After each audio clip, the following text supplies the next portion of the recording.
महाभारत हिंदुओं का ही नहीं समस्त मानव जाति का ग्रंथ है। वर्तमान युग में महाभारत के एक प्रसंग से आज का मानव काफी सीख ले सकता है। ये प्रसंग उस वक्त का है जब पांचों पांडवों को वनवास हो गया था। वनवास जाने से पूर्व पांडवों ने भगवान श्री कृष्ण से कहा, हे श्री कृष्ण, अभी ये द्वापर का अंतकाल चल रहा है, आप हमें बताइए आने वाले कलयुग में कली काल की चाल या गति क्या होगी और कैसी होगी। श्री कृष्ण बोले, तुम पांचों भाई वन में जाओ और जो कुछ भी दिखे वो आकर मुझे बताओ, मैं तुम्हें उसका प्रभाव बताऊंगा। पांचों भाई वन में चले गए।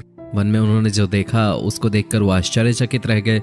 आखिर उन्होंने वन में क्या देखा और श्री कृष्ण ने क्या जवाब दिया, जानने के लिए वीडियो को लाइक जरूर करें। वीडियो शुरू करने से पहले वीडियो के नीचे लाल कलर के बटन को दबाकर हमें सब्सक्राइब कर लें और बेल आइकन को भी दबा दें, जिससे हमारे सभी वीडियोस आपको मिलते रहें। अर्जुन ने बताया कि उन्होंने एक बड़ा सा पक्षी देखा जिसके 2 पंखों में वेदों की रचना लिखी हुई थी, लेकिन वो इंसान का मांस खा रहा था।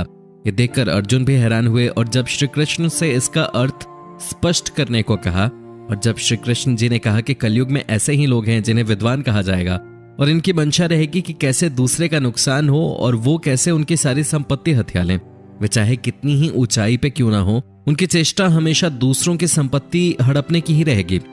नकुल ने देखा कि एक भारी चट्टान पर्वत से गिर के बड़े से वृक्ष से टकराकर नहीं रुकता, लेकिन एक छोटे से पौधे से टकराकर वो चट्टान वहीं रुक जाता है। जिसके अर्थ में श्री कृष्ण जी बताते हैं कि कलयुग में इंसानों की बुद्धि क्षीण होगी और उनका जीवन पतन होगा और इंसान इस पतन को धन या सत्ता के वृक्ष से रोकने में सक्षम नहीं होगा, लेकिन हरि राम रूपी एक छोटे से पौधे से मनुष्य का जीवन पतित होने से रुक जाएगा। भीम ने एक ऐसी गाय देखी जो अपने बच्चे को इतना चाट रही थी कि बच्चे के जिस्म से रक्त बहने लगा, जिसे देखकर भीम हैरान हो गए और श्री कृष्ण जी से इसका अर्थ स्पष्ट करने को कहा। श्री कृष्ण जी ने बताया कि कलयुग में मनुष्य अपने बच्चों से इतना आसक्त होंगे कि ऐसी ममता के कारण बच्चों का विकास ही रुक जाएगा। अगर किसी और का पुत्र साधु बना तो उसके दर्शन करेंगे, लेकिन अगर खुद का पुत्र साधु बना तो दुखी होंगे और रोएंगे कि मेरा बेटा किस राह पर जा रहा है, इसका भविष्य में क्या होगा। कलयुग में लोग बच्चे को मोह माया और परिवार में ही बांध कर रखेंगे, जिसके बाद उसका भविष्य वही नष्ट हो जाएगा।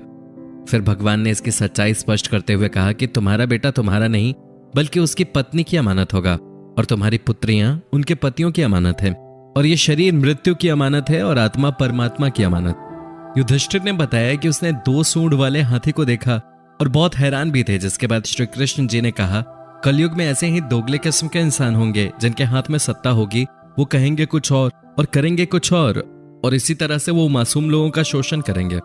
सहदेव ने देखा कि वन में अनेकों कुएं हैं, लेकिन इनमें से सिर्फ एक बीच का कुआं खाली था और सबसे गहरा भी था।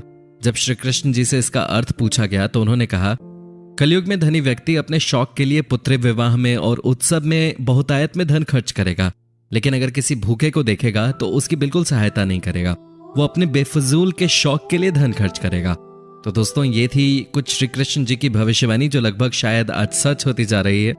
तो दोस्तों, कैसी लगी आपको ये वीडियो, हमें कमेंट सेक्शन में कमेंट करके जरूर बताएं। और दोस्तों, अगर वीडियो अच्छी लगे तो इसे लाइक करें और अपने दोस्तों के साथ शेयर करें और हमारे चैनल को सब्सक्राइब जरूर कर लें, ताकि आगे आने वाली वीडियोस की नोटिफिकेशन आपको मिले सबसे पहले।